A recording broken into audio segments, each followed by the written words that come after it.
زه به درته مختصرو الفاظو کې دا هم راووایم چې تر اوسه پورې موږ د دغه حضراتو نه مطالبه کړې 10 کاله ورباندې تیر شو.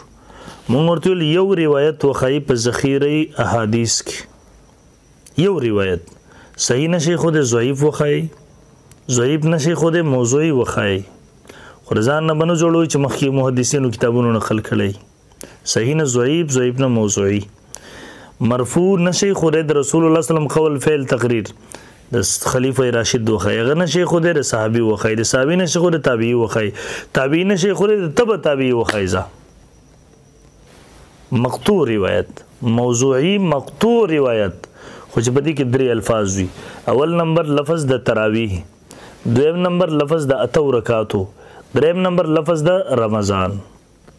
دا 3 الفاظ چې په دغه روایت کې وي، زمونږ نوجوانان احناف دیو ته ویلي دي حضرات ته، زمونږ نه په انعام کې یو هلیکاپټر 0 میټر او 50 لاک ریال ورسره مونږ نه انعام کې وصول کړي.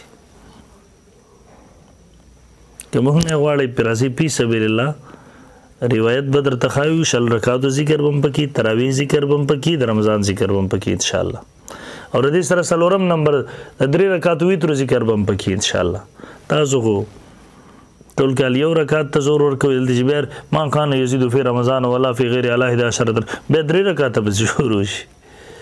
نو د دې غریبانو نه لاره ورکه شوې ده.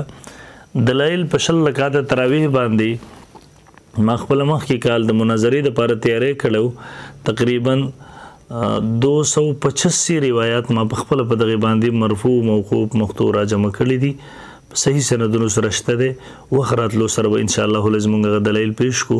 زما ټولو مسلمانانو ته درخواست دی، زما دغه څو خبرې ټولو مسلمانانو ته ورسوئ. الله دې وکړي چې زموږ د نوجوانانو ورباندې ذهن خلاص شي او الله دې موږ نه سستي لرې کړي. زما قاریانو حافظانو ته هم درخواست دی چې جلدی سره تراویح مه کوئ، ښه په ښه لارې وکړئ، دا عبادت دی.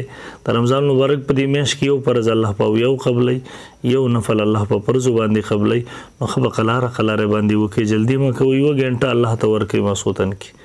او حدیث کې راځي دا زر مونځ د زیبر اسمان ته دروازه ورته اسمان دروازې نه کولاویږي، واپس د څښا چرلۍ په شکل کې راځي. حدیث کې راځي د مزګزار د مخ په وشته کې او ورته خیرې کوي، الله دې تباه که څنګه چې زه تباه کړم. نو زما قاریانو حضرات ته درخواست دی، ښه په قلاره باندې، ښه په سلو موشن کې، ښه په توجه سره، په اهتمام سره. او د وبا هم راغلې ده، رمضان مبارک کې خپل رب ته رجوع وکړو مونږ چې الله دغه وبا واپس کړي، د مزید مصیبتونو نه د امت خصوصا زموږ وطن پاکستان وساتي. الله دې عمل کولو توفیق